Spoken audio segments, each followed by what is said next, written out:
जीवित पुत्रिका व्रत या ज्योतिया व्रत पंचांग के अनुसार अश्विन कृष्ण पक्ष की अष्टमी तिथि के दिन माताएं अपने पुत्र के दीर्घायु के लिए पूरे दिन निर्जला उपवास रखती हैं।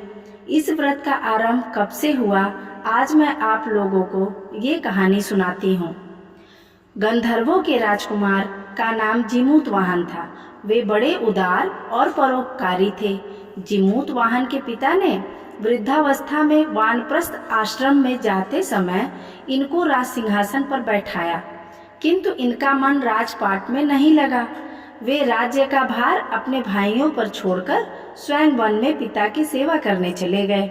वहीं पर उनका मलयवती नामक राजकन्या से विवाह हो गया। एक दिन जब वन में भ्रमण करते हुए जीमूतवाहन काफी आगे चले गए, तब उन्हें एक वृद्ध स्त्री विलाप करते हुए दिखी। इनके पूछने पर वृद्धा ने रोते हुए बताया, मैं नागवंश की स्त्री हूँ और मुझे एक ही पुत्र है। पक्षीराज गरुड़ के समक्ष नागों ने प्रतिदिन भक्षण हेतु एक नाग सौंपने की प्रतिज्ञा की हुई है। आज मेरे पुत्र शंखचूड़ की बलि का दिन है।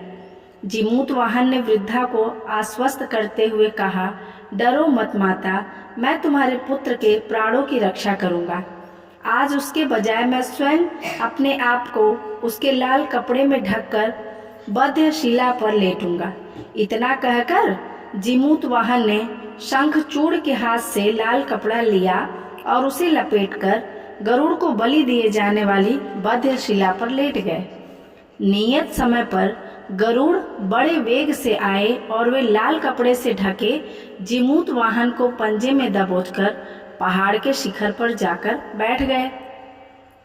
अपने चंगुल में गिरफ्तार प्राणी की आंख में आंसू और मुंह से आह निकलता न देखकर गरुड़ जी बड़े आश्चर्य में पड़ गए।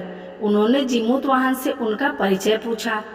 जीमूतवाहन ने सारा किस्सा कह सुनाया।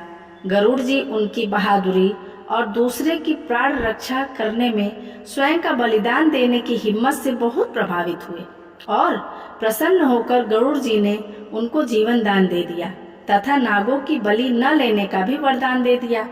और संसार के कल्याण के लिए उन्होंने जीमूतवाहन को एक और वरदान दिया कि जो भी स्त्री निर्जला रहकर कुशा से बने जीमूतवाहन की प्रतिमा और बरियार पौधा की पूजा करेगी, उसके पुत्र की आयु लंबी होगी।